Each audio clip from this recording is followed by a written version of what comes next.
Bonjour à tous. Comme promis, je vous reviens pour un deuxième épisode de ma réflexion sur la dette. Cette réflexion me paraît absolument, centrale, dans le sens que je vous avais laissé la dernière fois dans la précédente vidéo sur comment finance-t-on la dette.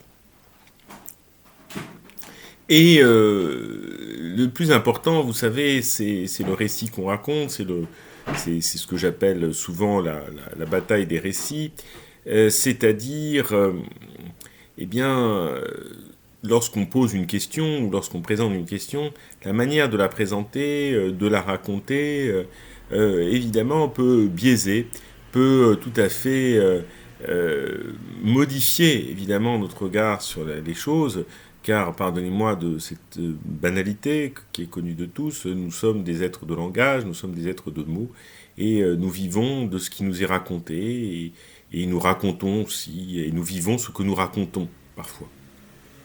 Mais trêve de considérations littéraires ou philosophiques, ou prétendues telles, pour aller droit au but. Quel est le récit qu'on raconte en matière de dette publique, qui est un récit très bien ficelé, très bien construit depuis de nombreuses années.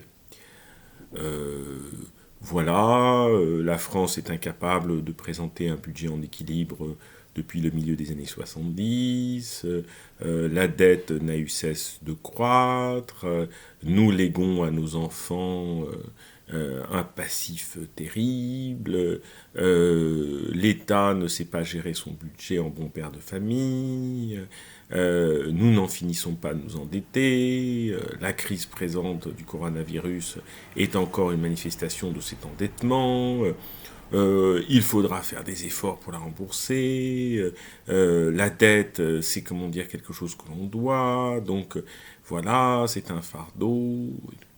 Et tout ce joli discours qui nous est servi régulièrement par des éditorialistes, par des rapports, par des politiques, eh bien, en fait, veut naturaliser, consciemment ou inconsciemment, l'idée que le financement de la dette ne passe que par l'emprunt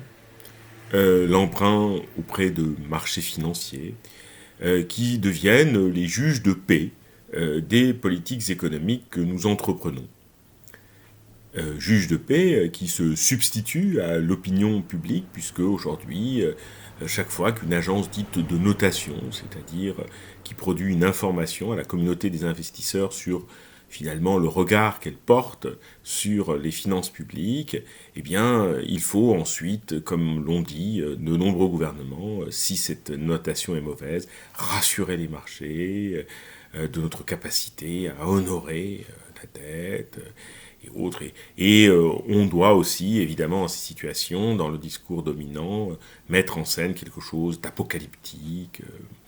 Quand M. Fillon, ancien Premier ministre de Nicolas Sarkozy, disait que je suis à la tête d'un État en faillite, tout de suite, les grands mots qui sont prononcés. Donc, en gros, ce qui nous est présenté, c'est-à-dire qu'en fait, la question de la dette se résume à une question de budget, plus ou moins bien maîtrisée, de dépenses publiques, toujours regardées comme un fardeau, comme autant de soustraction, comment dire, à l'activité privée. Et dans cette histoire, comme si finalement il n'y avait qu'un seul chemin possible, qui était l'emprunt, les marchés financiers, et pour dénoncer évidemment la gabegie de l'État, jugé évidemment improductif, dépensier et parasitaire. Donc, si vous vous inscrivez dans ce récit, évidemment, vous allez être sur la défensive. Ou, si vous n'êtes pas sur la défensive, vous allez essayer d'utiliser les armes de l'adversaire pour essayer de convaincre que ce péril est pleinement imaginaire. Ainsi, vous allez expliquer que aujourd'hui, la dette nous coûte beaucoup moins cher parce que les taux d'intérêt sont très bas. On expliquera que on n'a aucun problème à, comment dire, placer ou adjudiquer notre dette sur les marchés.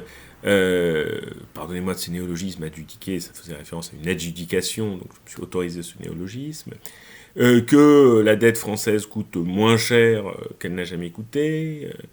On expliquera que les dépenses publiques ne sont pas qu'improductives, elles sont évidemment les ressources du privé, parce que ce qui est indubitable, quand l'État met à disposition des agents toutes sortes de biens, ben évidemment ça facilite à la fois la production par exemple, ou ça facilite effectivement l'accès à des tas de services publics. Et on va essayer de montrer qu'on ne lègue pas qu'un passif à nos enfants, mais aussi un actif, des crèches, des écoles, des hôpitaux, des services publics, et j'en passe. Bon. Tout cela est vrai. Oui, les dépenses publiques ne sont pas improductives. Oui, nous léguons, comment dire, un actif à, à nos enfants. Oui, aujourd'hui, la dette nous coûte moins cher sur les marchés financiers. Oui, la France n'a aucune crainte réelle sur sa dette, indubitablement. Oui, aujourd'hui, la Banque Centrale Européenne, par toutes sortes de canaux, fait en sorte que, bon, elle crée un rempart, alors peut-être incomplet, mais elle crée un rempart. Bien sûr. Toutes ces assertions ne sont pas fausses, mais elles ont toutes en commun le même défaut, c'est-à-dire qu'elles acceptent un cadre. Le cadre, c'est quoi? C'est de dire il n'y a que la possibilité de régler notre dette par les marchés financiers, donc c'est-à-dire que ce qu'on appelle une naturalisation, autrement dit, le recours au marché, c'est naturel, aussi naturel que puisse être le beau temps ou le mauvais temps. Donc, il ne sert à rien de s'insurger contre des variations météorologiques, comme il ne servirait à rien de s'insurger comme le recours au marché, puisque c'est naturel. Donc, ce que j'essaierai de montrer dans cette vidéo, peut-être dans une autre, que le recours au marché, c'est ce qu'on va voir aujourd'hui, ce soir, n'est pas naturel. C'est un choix, et d'autres choix auraient pu être possibles. D'autre part, si on accepte ce cadre, c'est tout de suite se placer en position défensive par rapport à l'adversaire, c'est-à-dire à ce discours, on va dire, d'inspiration libérale, néolibérale, ordolibérale. On pourrait discuter sur les préfixes et suffixes de toutes ces affaires, mais c'est-à-dire de justifier que la dépense publique, elle est forcément productive, et qui dit dépense n'y dit pas forcément un poids pour la nation. Si l'on accepte ce cadre, c'est aussi de raisonner en termes de problématiques de dette. C'est-à-dire qu'effectivement, l'État n'est envisagé que comme un emprunteur, n'est envisagé que comme un agent qui s'endette. Donc, alors vous me direz, mais que peut-être on s'en fout, parce que c'est une querelle de sémantique, et que si dans le fond, finalement, on arrive à placer sa dette pour pas cher, si finalement, de toutes les façons, les dépenses publiques sont suffisamment importantes, on n'a pas à s'inquiéter, que l'État social, même malmené, est toujours là, et que pourquoi on se casserait la tête à batailler sur un cadre ou sur des mots. Mais ce cadre, ces mots, représentent le réel, le font apparaître, le font exister. Car la manière dont on représente les choses dit autant sur la chose que l'on représente que sur les personnes qui sont en train de représenter. Que si l'on accepte trop le cadre, eh bien, notre imaginaire se rétrécit et qu'on n'arrive plus à penser autre chose, ou que même des solutions antérieures qui ont pu exister apparaissent soudain inconcevables. Vous vous rendez compte, par exemple, aujourd'hui, lorsqu'il s'agit d'évoquer la réduction du temps de travail, lorsqu'il s'agit d'évoquer les nationalisations, lorsqu'il s'agit d'évoquer peut-être des formes d'intervention plus directes sur le marché primaire des banques centrales, il y a un mélange de gêne, d'excuses. On n'ose pas trop, on se dit qu'on a peur d'apparaître vieillot, qu'on a peur d'apparaître décalé. Qu'est-ce que cela veut dire, tout ça? Ça veut dire qu'il y a eu un rapport de force qui s'est installé dans l'espace public, à la fois un rapport de force idéologique, politique, social, qui finalement délimite ce qui est possible et pas possible, ce que l'on peut dire ou ne peut pas dire. Et le plus terrible, c'est que si on veut penser autre chose, eh bien, c'est que ça requiert, à mon sens, de s'affranchir du cadre. Car raisonner avec les termes de l'adversaire, c'est de perdre, c'est d'avoir perdu sans même combattre. C'est pour cela que je dis, la bataille centrale, c'est la bataille des récits qu'on raconte. Et le récit libéral, qu'il a emporté bien souvent en matière européenne, qu'il a emporté en matière de commerce international, autour du libre-échange, qu'il a emporté sur la question de la dette, a su, ce récit libéral, proposer, j'ai envie de dire, ces récits libéraux ont su proposer, si vous voulez, des discours efficaces, opératoires, et qui ont laissé à croire qu'il n'y avait qu'une seule façon de penser. Et en matière de dette, puisque je ne vais pas évoquer le discours européen, le discours libéral sur l'Europe, ou le discours libéral sur le libre-échange, évidemment, c'est très facile de créer un effet de sidération. Mais vous êtes irresponsable, l'État doit être un bon ménage, comme un père de famille, comme on disait dans le camp civil napoléonien, il doit gérer les deniers de la nation, et toute cette dette qui va la payer, c'est affreux, etc. Voilà. Et donc la peur s'empare des populations, l'inquiétude et autres. Parce que le cadre a été celui de dire, bah voilà, on doit raisonner en termes de budget, on doit raisonner en termes d'État comme un ménage, on doit raisonner en termes de dette, et on doit se dire qu'il n'y a qu'une seule façon de faire, c'est le recours au marché financier. Sans être trop long, parce que je consacrerai d'autres vidéos à cette question de la dette, qui est une question avant tout politique, et dans une moindre mesure, quitte à ce qu'on ne soit pas d'accord avec moi, est économique et technique.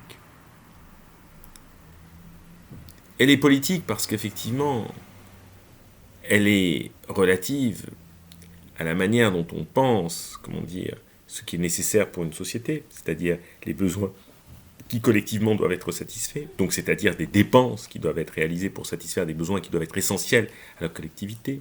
Ça pose la question de, effectivement, par rapport à ces dépenses, qui les prend en charge. Ça pose la question derrière aussi des impôts, de la justice sociale, donc c'est une question infiniment politique. Alors, sans être trop long ce soir, revenons à l'histoire, car l'histoire, même si on le sait tous, que la plus grande leçon de l'histoire, c'est de n'en tirer aucune, mais revenons sur notre histoire économique.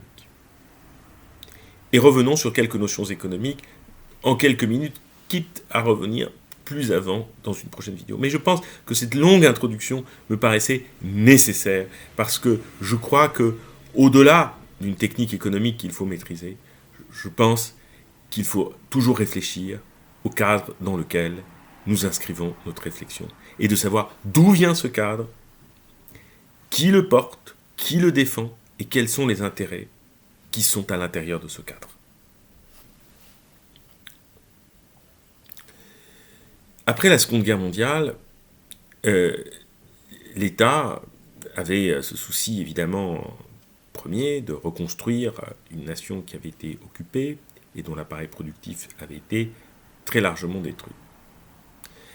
Après la Seconde Guerre mondiale, nous entrons dans la période que l'historien, sociologue Pierre Rosanvallon, je le répète ici, je sais que c'est une figure très importante, certains le critiquent, mais qui, dans son histoire de l'État en France, nomme l'État après la Seconde Guerre mondiale un État modernisateur keynésien.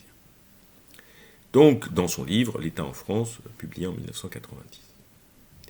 Et l'État, dans ce cadre-là, eh bien, va non pas recourir au marché pour répondre à ses besoins de financement, il va développer toute une palette d'instruments financiers qui lui évite de passer par la logique du marché obligataire, qui lui évite de passer par la logique de l'emprunt pour pouvoir répondre à ces besoins. La période phare de cette affaire, c'est la fin des années 40, de 48, comment dire, jusqu'à 52. Ce système, après 52, va commencer à connaître des aménagements, va commencer à être transformé jusqu'à progressivement disparaître. Ce système, ce que l'on appelle le circuit du trésor. Toute cette aventure, et je tiens à le dire, a été aussi remarquablement présentée dans un livre dont je vais me permettre de faire la publicité. L'auteur, je ne le connais pas personnellement, mais je connais ses travaux, et certains m'avaient dit de suggérer des auteurs dans mes chroniques. Et voilà, c'est Benjamin Lemoine, dans son livre « L'ordre de la dette ». Alors je ne sais pas si on le voit à l'envers ou à l'endroit, mais en tout cas, c'est pas grave, c'est l'ordre de la dette. Si vous l'avez vu à l'envers à l'écran, pardonnez-moi, je n'ai pas encore toute la maîtrise de ces affaires. Donc voilà, c'est l'ordre de la dette, vous trouvez ça aux éditions de la Découverte, c'est excellemment fait, c'est un travail de sociologue, c'est hyper intelligent, et ça vous donnera encore plus de choses que moi je vais vous donner dans ces quelques lignes, mais vraiment c'est une référence que je vous invite à aller consulter. Alors il y a aussi plein de choses très savantes qui ont été faits, des tests de doctorat sur le circuit du trésor, sur les financements de l'État. Enfin, je veux dire, en la matière, il y a beaucoup de choses qui ont été écrites, très savantes, très passionnantes, très stimulantes, par des gens de très grande qualité et tenue intellectuelle, bien sûr. Donc, juste une remarque. En matière budgétaire, on distingue toujours les objectifs finaux des objectifs intermédiaires. En matière budgétaire, les objectifs intermédiaires, c'est la maîtrise, c'est les grands équilibres, c'est-à-dire déficit et dette publique, et les objectifs finaux, c'est évidemment la dette, les objectifs finaux, c'est croissance, plein emploi, stabilité des prix, équilibre extérieur.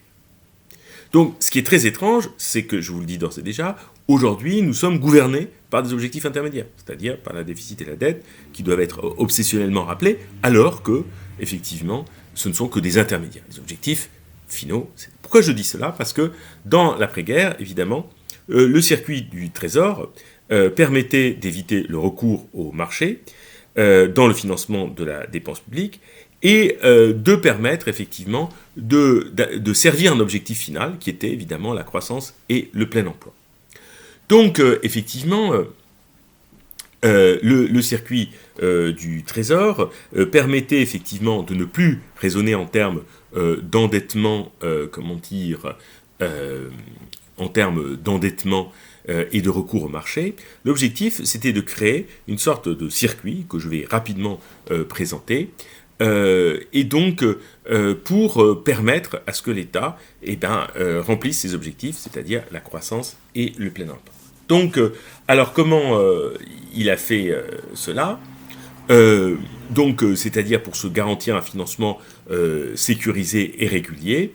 Donc, l'État va effectivement drainer l'épargne, l'épargne donc nationale, en collectant des ressources monétaires dans un réseau qu'il va constituer. Mais ce réseau est à la fois fait des particuliers et à la fois des institutions bancaires.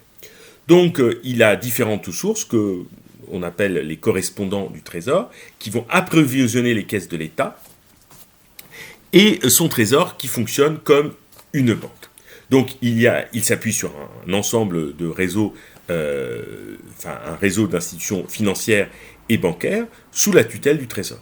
Donc, comme la Caisse de dépôt, le Crédit agricole, et donc, effectivement, et il y a un ensemble d'institutions dont la trésorerie, effectivement, va être gérée par l'État. Donc, ces dépôts vont effectivement assurer, effectivement, on peut dire, de 1944 à 60, des ressources spontanées qu'il va récupérer. Donc, c'est-à-dire que les liquidités vont venir à lui. C'est-à-dire que les liquidités, au lieu de venir sur le marché, elles viennent de ses correspondants du Trésor, effectivement. Donc, et ces ressources vont effectivement évoluer en fonction de l'inflation. Ça veut dire quoi ? C'est-à-dire que plus on va voir qu'il y a plus de monnaie en circulation dans l'économie, plus, les correspondants du Trésor ont plus de liquidités à déposer au Trésor. Et plus le Trésor dispose de ressources. Donc, le circuit du Trésor, c'était une espèce de mixte politique et, et technique qui permet de couvrir ce qu'on appelle les déficits automatiquement, donnant, finalement à l'État la possibilité de ne pas trop recourir à l'emprunt. Donc, effectivement, dans cette histoire, qu'est-ce que ça veut dire ? Si on rentre un petit peu dans le détail, en fait, le système, qu'on va appeler dit des planchers, va contraindre à partir de 1948, donc les banques commerciales, à détenir dans leur portefeuille une proportion importante de bons du Trésor et à maintenir une souscription obligatoire. Donc, c'est-à-dire, elles ne peuvent pas descendre au-dessous d'un plancher. C'est-à-dire que les banques doivent obligatoirement en avoir. Donc, c'était un moyen pour que les banques ne délaissent pas, n'abandonnent pas les titres de l'État. Donc, ce plancher, c'est une sorte de contrainte. Donc, les banques vont effectivement détiennent des comptes courants des bons du Trésor à la Banque de France. Donc effectivement, les émissions vont se faire de manière continue. Donc, et d'une certaine manière, c'est ce qu'on appelle une gestion administrative de cette dette qui permettait au Trésor de bénéficier des ressources dont il fixait lui-même le prix. Et donc, d'une certaine façon, ça permettait à l'État, en quelque sorte, de ne pas dépendre du marché. Donc, on était à une époque, si vous voulez, on était une époque où, par ces circuits du Trésor, le recours au marché n'était pas possible, et en fait, on sortait d'une vieille orthodoxie budgétaire, qui était l'orthodoxie d'avant-guerre, qu'on avait retrouvée dans le plan, par exemple, Laval de 34-35, c'est-à-dire une obsession déflationniste. Et dans cette histoire, il y avait cette idée que valait mieux transgresser l'orthodoxie, quitte à supporter un peu plus d'inflation, même s'il fallait effectivement veiller à l'inflation, mais faire en sorte que l'État dispose de ressources par lui-même, avec ses correspondants et ses planchers, sans avoir besoin de faire appel à l'emprunt obligataire. C'est-à-dire, donc, si on n'a pas appel à l'emprunt obligataire, donc, il n'y a pas la notion, forcément, de dette. Donc, vous voyez comment le cadre se brise. Et donc, ce que j'essaierai de montrer dans une vidéo suivante, c'est un peu historique. Ce sera comment ces circuits du Trésor ont vécu, pourquoi ils ont été démantelés, pourquoi ce système, finalement, administré et non de marché, a finalement connu au fil du temps, dans les années 60, 70, etc., un démantèlement progressif jusqu'à imposer le recours au marché comme la forme naturelle. Voilà ce que je voulais vous dire pour ce soir. C'est très important parce que il faut se rappeler cette histoire, de montrer que d'autres formules ont existé, d'autres choses ont pu avoir cours, et que ces choses-là, il ne faut pas les oublier. Il ne s'agit pas forcément de les restaurer, mais de se rendre compte qu'il faut élargir son champ et ne pas se limiter à ce qu'on nous présente comme une évidence. Merci beaucoup.